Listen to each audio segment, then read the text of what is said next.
Привет, ребята! В этом выпуске я хочу обсудить очень интригующий каменный карьер в Китае, который называется пещера Чиньюй. Утверждается, что ему более 1500 лет. Однако я считаю, что на самом деле эти пещеры намного старше. В отличие от обычных карьеров, это величественное место. В нем есть лабиринт с более чем 1300 взаимосвязанных пещер. В этом карьере есть большие горизонтальные следы от инструментов. Я убеждена, что они не были созданы обычными инструментами, как считают в настоящее время. Я предполагаю, что это мегалитическое место, которое доказывает существование сложной доисторической древней цивилизации. Пещеры Чиньюй известны в Китае как крупнейший древний каменный карьер. Они расположены на холмах площадью 16 квадратных километров или более 4000 акров. Некоторые искусственные пещеры имеют высоту более 70 метров. Это выше 23-этажного здания. Эти скульптуры и каллиграфия были добавлены позже как туристические достопримечательности. Каменный карьер – это скала. Она образовалась из вулканического пепла, выброшенного вулканом во время извержения. После выброса и слеживания пепел превратился в твердую породу. Пористая природа камня может быть причиной того, что в некоторых пещерах есть небольшие отверстия. Поражают размеры пещеры с изогнутыми линиями и с одинаковыми отметками инструментов. После тысячи лет эрозии следы от инструментов стали бледными и издалека кажутся гладкими. Некоторые пещеры Чиньюй затоплены, и туристы могут посетить их только с помощью лодок или мостов. Глубину затопленных пещер еще предстоит исследовать. Это заставляет меня задуматься, насколько же они глубоки на самом деле. Большинство из этих пещер обладают удивительной акустикой. Одна из этих пещер используется как зрительный зал для фольклорных концертов. Самый большой комплекс в Чиньюй содержит 348 пещер, что составляет около четверти всей пещерной системы.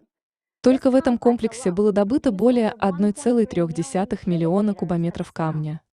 Это больше половины объема Великой пирамиды в Гизе.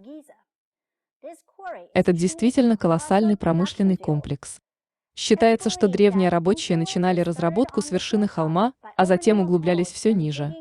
Спускаясь сверху вниз, рабочие увеличивали пещеры, создавая форму колокола. Таким образом, каждая пещера в конечном итоге врезалась в соседнюю с ней пещеру, создавая многослойную систему пещер. Согласно документации, возраст этих пещер более 1500 лет. А форма гигантского колокола очень прочная. И эти пещеры простояли тысячи лет с минимальными повреждениями, несмотря на землетрясения и ураганы. Древние рабочие, скорее всего, обладали сложными инженерными знаниями, если у них получилось создать такую сложную систему пещер. Пещеры Чиньюй с открывающимися наверху отверстиями напоминают мне пещеры в форме колокола, найденные в израильском Бейт-Гуврин-Мареша. Пещеры на этих двух участках вырезаны из одного и того же вулканического камня. Все пещеры в форме крупномасштабных колоколов, и у всех есть уникальные следы от инструментов. Это совпадение или нет? Вот модель, которая показывает предполагаемый метод разработки карьера. Я категорически не согласна с этой гипотезой, в которой древние рабочие использовали зубило и кирку при работе с камнем. Позади модели на стенах пещеры мы можем видеть следы от инструментов. Можем ли мы верить, что 1300 пещер были раскопаны с помощью только ручных инструментов? Даже если это было бы физически возможно, тогда как эти рабочие, используя зубило, смогли получить одинаковые следы от инструмента в таком большом масштабе? В этих пещерах есть как минимум два типа следов от инструмента. Первый вид – это однотонные сплошные горизонтальные следы. Все отметки параллельны и прижаты друг к другу. Это похоже на расческу с мелкими зубьями, которые слегка расчесали песок, оставив эти отчетливые сплошные следы. Думаю, это очевидный признак того, что следы были созданы не вручную. Для нас неестественно долбить горизонтально зубилом, которое используется для мелких каменных работ. Для каменщика было бы чрезвычайно сложно использовать зубило, чтобы вырезать точную непрерывную и гладкую горизонтальную линию по окружности большой пещеры, не говоря уже о создании бесчисленных параллельных отметок. Что касается кирки, то как нам нужно изловчиться, чтобы оставить горизонтальные отметки на камне? Это невозможно. Ручные инструменты не могут достичь такого уровня точности или постоянства, особенно в таких гигантских масштабах. Итак, какие инструменты использовались в этом древнем карьере? Подсказка заключается в том, что следы инструментов, найденные на месте, напоминают следы от современных горнодобывающих машин. Второй вид. Помимо горизонтальных отметок, в карьере есть участки, на которых видны диагональные однообразные и негабаритные следы инструментов. Отметки в Чиньюй с параллельными гребнями и канавками, аналогичные отметкам в карьере Иншань, которые также напоминают отметки от сегодняшних горных машин непрерывного действия. Лентообразные многослойные следы инструментов похожи на те, что были найдены в пещерах Ланью, и они напоминают следы от современной роторной фрезы. Карьеру Чиньюй как минимум 1500 лет, но тогда еще не было сложных машин. Карьер был заброшен еще до того, как на этом месте было установлено современное оборудование. Поэтому эти следы от инструментов не могли бы быть сделаны недавно. Пещеры и скалы покрыты одними и теми же следами. Также видны потеки воды сверху вниз. Это говорит о том, что следы от инструментов существуют очень давно. Получается, что Чиньюй– это массивный пещерный карьер со следами от машин, который 1500 лет назад уже существовал. Это значит, что до нашего времени существовало неизвестное передовое оборудование. Могла ли в доисторические времена существовать цивилизация, которая обладала технологией и способностью использовать машины для разработки этого карьера? Если это так, то карьер Чиньюй будет намного старше, чем утверждается в настоящее время. Вероятно, он был заново открыт людьми 1500 лет назад и впоследствии использовался в качестве карьера. Те, кто заново открыл этот карьер, незаслуженно считаются его создателями. Мы видели такие следы машин во многих древних мегалитических местах, таких как пещера Лунью, карьер Яншань, гроты Хуашань, гробница Гуйшань, а также в Баальбеке, Петре, Базди и других древних местах мира. Я считаю, что это может быть доказательством того, что существовала доисторическая развитая глобальная цивилизация, которая обладала знаниями и способностями создавать невероятные мегалитические сооружения. Чем больше я исследую эти артефакты, тем больше убеждаюсь в том, что глобальная развитая цивилизация исчезла в далеком прошлом. Чиньюй– это действительно потрясающее место, но оно не уникальное. В Китае насчитывается более 20 подобных древних карьеров. Некоторым из них более 2000 лет, а некоторые настолько похожи на фотографиях, что мы даже не можем их различить. Все они имеют одинаковые следы инструментов, похожие замысловатые пещерные конструкции, высокие скалы, изогнутые поверхности и естественные бассейны. Такое впечатление, что все эти карьеры были вырыты одной и той же рабочей бригадой. Я нанесла на карту древние китайские карьеры с похожими следами от машин. Мы видим, что многие карьеры группируются на одной территории. Судя по собранной мной информации, в провинции Чжэцзан есть более 15 таких древних карьеров и более 3000 подземных пещер, созданных руками человека. Великолепные пещеры Ланью также находятся в этом районе. Должно быть, древние рабочие выбрали этот регион специально. Это не похоже на совпадение, что в этом районе такое большое количество карьеров.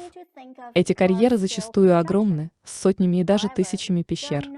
Этот феномен крупномасштабных карьеров заставляет меня думать о крупномасштабном строительстве. Однако в Древнем Китае не было крупных каменных построек. Это неудивительно, потому что в Древнем Китае камень никогда не был основным строительным материалом.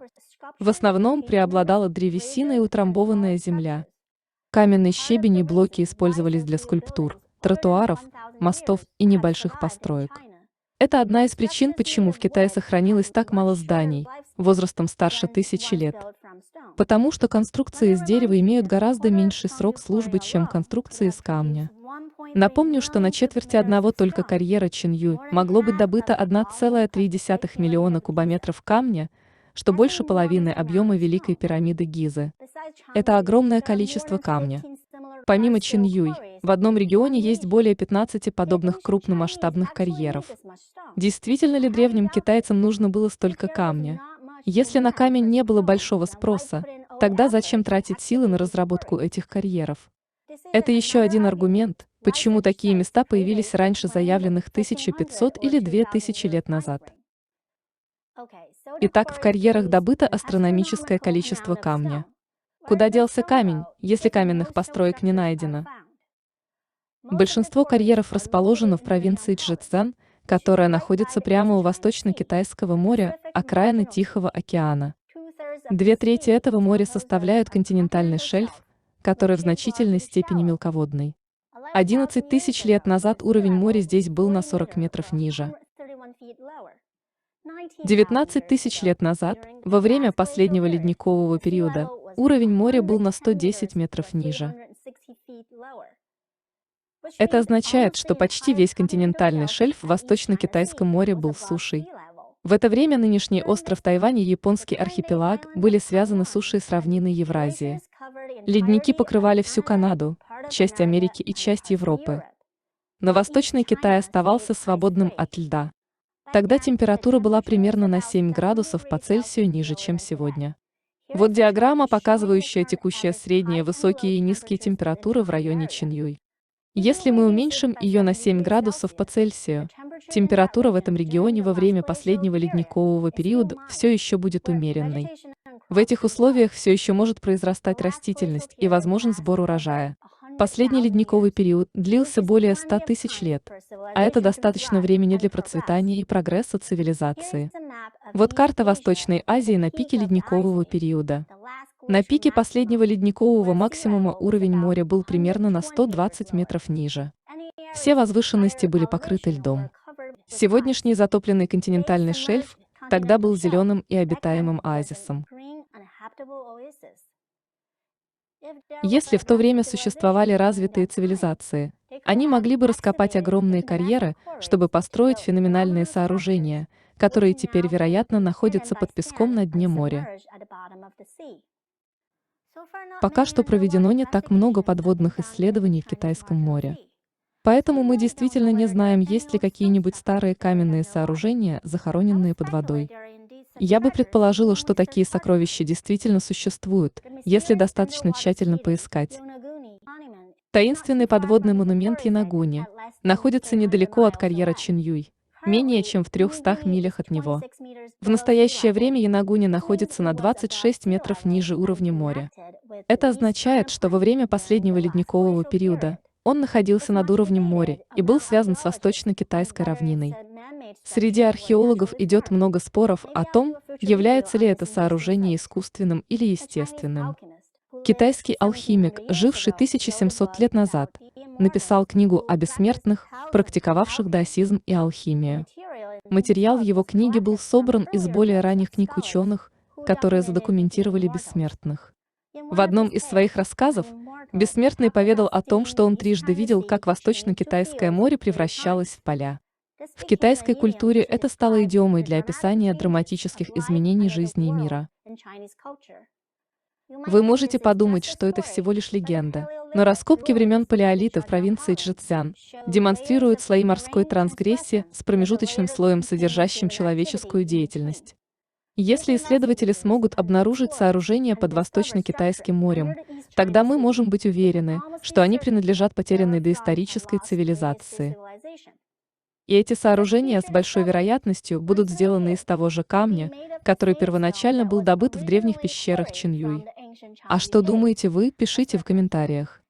Это любопытное существо. Я Тина. А в мире еще много загадок, но в один ролик они все не поместятся. До новых встреч! Спасибо за просмотр. Все ссылки на источники информации в описании под роликом. Так что пишите комментарии, жмите на пальцы, делитесь этим видео с друзьями, подписывайтесь на канал, ну а мы пока поищем что-нибудь интересное для следующего ролика. Монтаж, перевод, озвучка и анимация студии Эльмукон.